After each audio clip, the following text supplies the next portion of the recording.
성도 여러분, 밤새 안녕히 주무셨습니까? 성탄이 다가오고 있습니다. 성탄의 축복이 모든 성도들과 함께 하길 바랍니다.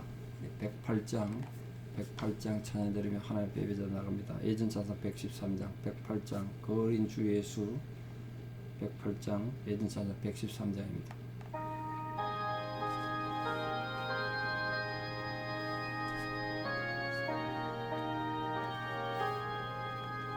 어린 주 예수 늘 자리 없어 그 귀하신 몸이 그 위에 있네.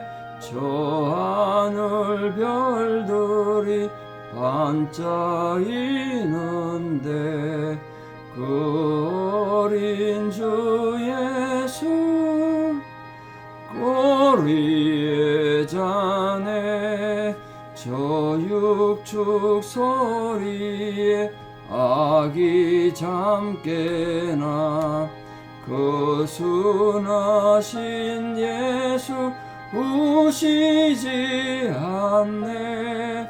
그 귀한 예수를 나 사랑하니 새날이 밝도록 함께 하소서.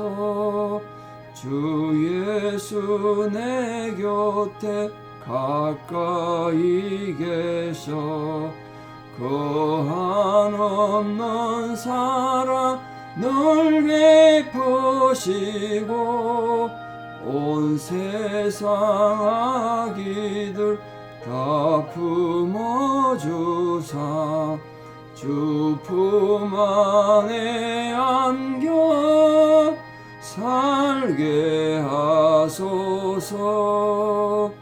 아멘. 신앙 고백 드리겠습니다. 나는 전능하신 아버지 하나님 천지의 창조주를 믿습니다. 나는 그의 유일하신 아들 우리 주 예수 그리스도를 믿습니다. 그는 성령으로 잉태되어 동정녀 마리아에게서 나시고 본디오 빌라도에게 고난을 받아 십자가에 못 박혀 죽으시고 장사된 지 사흘 만에 죽은 자 가운데서 다시 살아나셨으며 하늘에 오르시어 전능하신 아버지 하나님 우편에 앉아 계시다가 거기로부터 살아있는 자와 죽은 자를 심판하러 오십니다. 나는 성령을 믿으며 거룩한 공교회와 성도의 교제와 죄를 용서받는 것과 몸의 부활과 영생을 믿습니다. 아멘. 제가 지금 내년 또 봄에 안식을 가기 위해서 새벽기도 설교를 계속 준비하느라 목을 좀 썼더니 찬양 부르기 힘드네요. 목소리가 좀 안 좋은 것 같은데 이해 바랍니다. 2022년 12월 21일 수요일 새벽 하나님 주신 말씀 룻기 3장 1절에 10절입니다. 룻기 3장 1절에 10절 룻기 3장 1절에 10절 봉독에 올립니다. 룻의 시어머니 나오미가 그에게 이르되 내 딸아 내가 너를 위하여 안식할 곳을 구하여 너를 복되게 하여야 하지 않겠느냐. 네가 함께하던 하녀들을 둔 보아스는 우리의 친족이 아니냐. 보라 그가 오늘 밤에 타작마당에서 보리를 까불리라. 그런즉 너는 목욕하고 기름을 바르고 의복을 입고 타작마당에 내려가서 그 사람이 먹고 마시기를 다하기까지는 그에게 보이지 말고 그가 누울 때 너는 그가 눕는 곳을 알았다가 들어가서 그의 발치 이불을 들고 거기 누우라.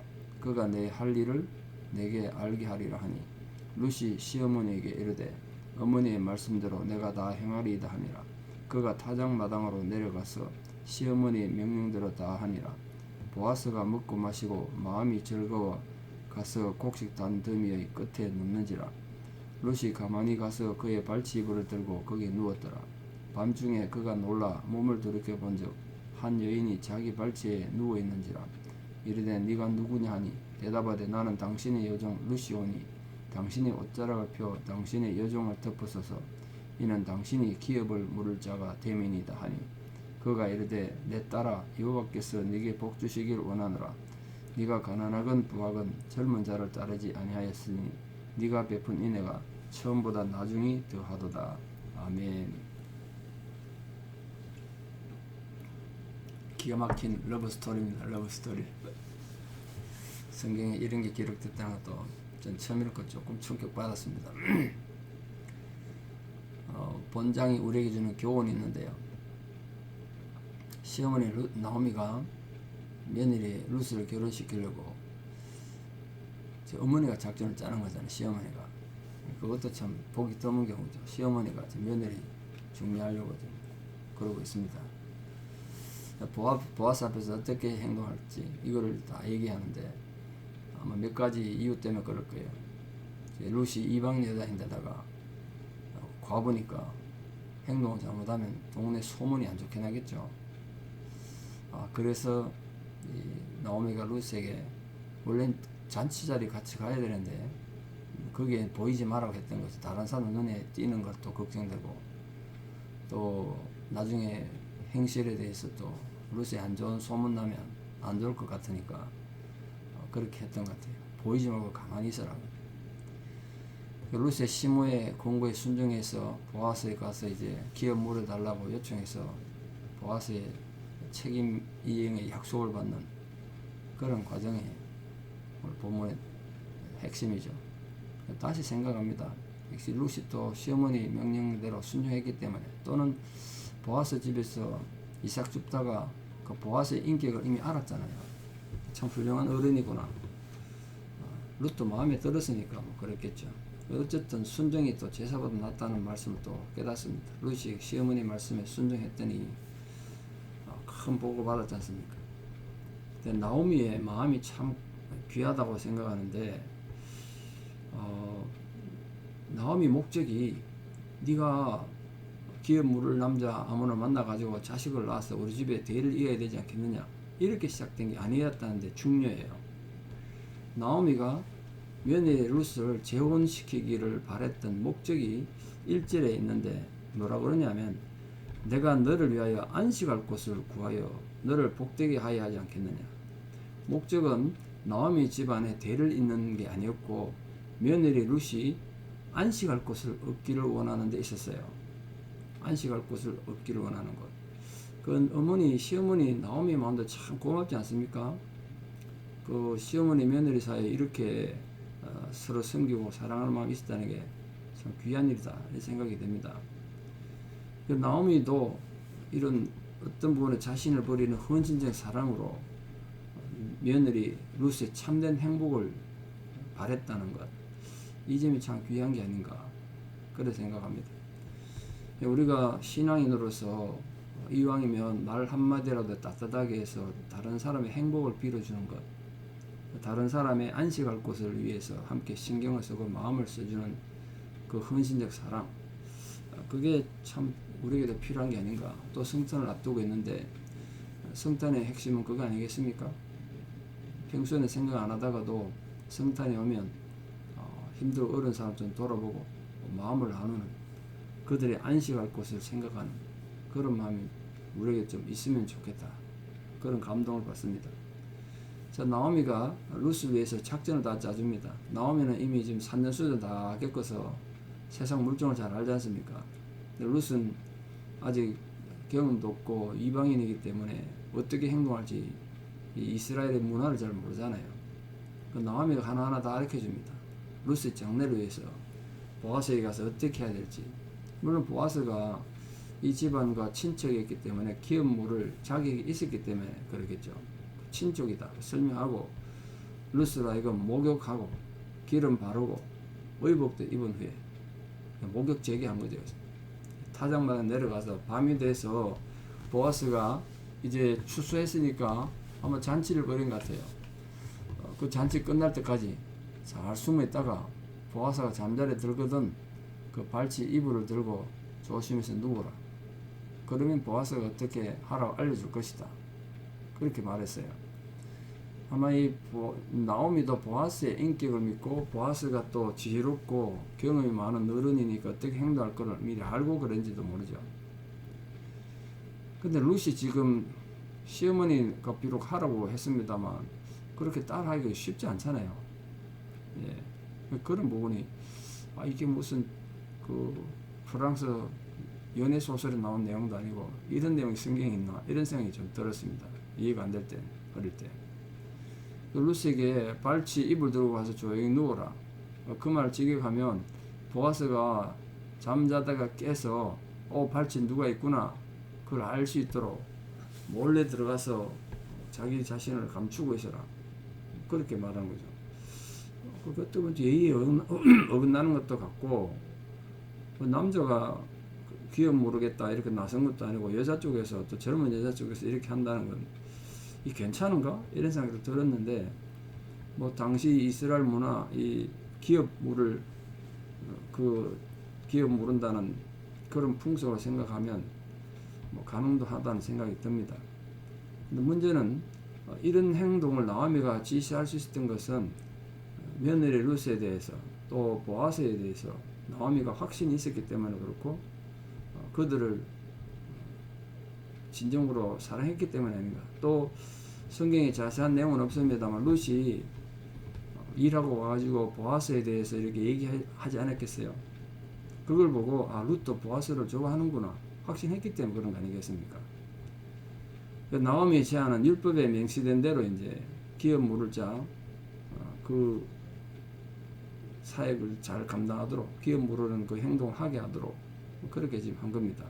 뭐 여러 번 말씀드렸다시피 결혼한 남자가 자식 얻지 못하고 죽었을 때 가까운 형제 또 친척이 가까운 순서대로 기업 물을 책임이 있다고 말씀드렸습니다. 그걸 행하라는 거예요.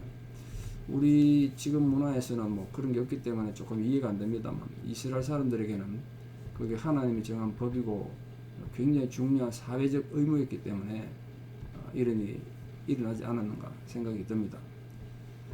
나오미가 룻과 결혼할 가능성이 있어 보이는 보아스에게 먼저 청혼하게 한 거죠. 먼저 청혼하게 했어. 그것도 좀 쉬운 건 아닙니다만, 근데 이걸 또 상징적으로 우리가 흔히 보아스를 구약의 예수님의 그림자다고 제가 말씀드렸는데요. 결국 예수님 초상이 되기도 하죠. 룻이 보아스를 만나기 위해서 준비한 것에서 또 상징적으로 그렇게 생각합니다. 우리가 예수님을 만날 때, 하나님 앞에 나갈 때 어떻게 준비해야 되는가. 보아스한테 가기 전에 목욕하고 기름 바르고 의복을 입었잖아요. 그러니까 목욕을 한다는 상징적 의미는 물로 씻어내는 거지 않습니까? 세례의 의미도 있습니다만 성결하게 하는 거죠. 자기를 깨끗하게 하는 거. 우리가 정말 주님 만날 때 그런 마음으로 만난다. 물로 씻어내야 돼. 죄에 대해서. 기름 바른다는 건 성령의 은혜를 받고 성령의 기름 부음 받아서 성령으로 우리 심령이 윤택해진다. 윤택해져야 된다. 그걸 이제 상징한다는 거죠. 그래서 옷을 입는다는 것은 세마포 옷을 입음으로써 우리 영혼이 정결하게 되는 것 상징이다. 뭐 그렇게 해석하기도 합니다. 참고하시면 좋겠습니다. 어쨌든 우리가 예수님 앞에 나갈 때 우리 다 신부로 나간다 표현하잖아요. 난 남자한테 자꾸 예수님 신부라 그러면 이해가 안 되는데 영적인 거죠. 그러니까 오늘 룻이 보아스를 만나러 갈 때 준비했던 그 마음, 그 자세, 그 결국 우리가 예수님 앞에 나갈 때 가져야 될 영육의 준비고 마음 자세의 준비가 아닌가, 그런 생각 해봤습니다. 자, 풍속이 다른 이방 여인 룻 아닙니까? 근데 감히 남자 처소에 가서 눕게 됐다는 거, 이거 참 이게 보통 문제가 아니에요. 사실은 따지고 보면 문화적으로 왜 그런 일을 하게 됐습니까? 무엇보다 시어머니에 대한 신뢰가 있었기 때문에 가능했다고 생각합니다. 시어머니에 대한 믿음, 신뢰. 어떻게 보면 시어머니에 대한 효성에서 나왔다고 볼 수 있죠. 그 시어머니 나오미를 통해서 그동안 룻이 보고 배운 게 많을 거예요. 특히 이제 하나님에 대한 신앙도 가지게 됐고, 또 보아스가 의로운 사람을 알았기 때문에 시어머니 말을 따르는 것이 나에게도 유익이고 하나님 앞에 선한 일이다, 이런 생각했기 때문에 하지 않았겠습니까? 그러니까 우리 모든 성도님들이 또 성탄 앞두고 있지만 무엇을 하든지 믿음으로 행하시고, 또 나의 욕심이 아니라 이웃의 안식할 곳을 위해서 행함으로써 작은 섬김이라도 그것이 하나님 앞에 참 귀하게 들어 쓰이는 은혜가 있기를 바랍니다. 결국 룻은 나오미 지시대로 다 실행했다는 것은 시어머니 권고에 대해서 온전히 순종했다는 거 아니겠습니까? 그건 역시 나오미와 같이 룻도 이 일을 행하면서 어떤 욕망이나 탐욕이 없었기 때문에 순수했다. 룻의 마음도 순수했어요. 시어머니가 나한테 뭐 나쁜 거 시키겠나? 시어머니가 하라는 대로 하면 선한 결과를 얻겠다. 이스라엘에 지금 문화도 잘 모르고 하나님 율법을 자세히 몰랐던 이방 여인, 모압 여인 룻이 시어머니 뜻을 따른 데는 그런 의미가 있지 않는가? 룻도 동기가 순수했다는 거예요. 동기가 순수했어. 그것을 하나님이 귀하게 보신 게 아닌가? 그렇게 생각합니다. 자, 마지막 이제 보아스의 입장인데, 보아스가 자다가 얼마나 놀랐겠습니까? 지금 뭐 야간에 스위치만 이렇게 불이 들어오고 이런 세상이 아니잖아요. 자다가 뭐 호롱불 켤 수 없었을 거고, 컴컴한데 누군지도 안 보이고 깜짝 놀랐을 거예요. 잠자는데 밑에 발치 누가 있었다. 얼마나 놀랐겠습니까? 그 놀라가지고 너 누구냐? 물었다. 네가 누구냐? 누구 있어? 놀랐다.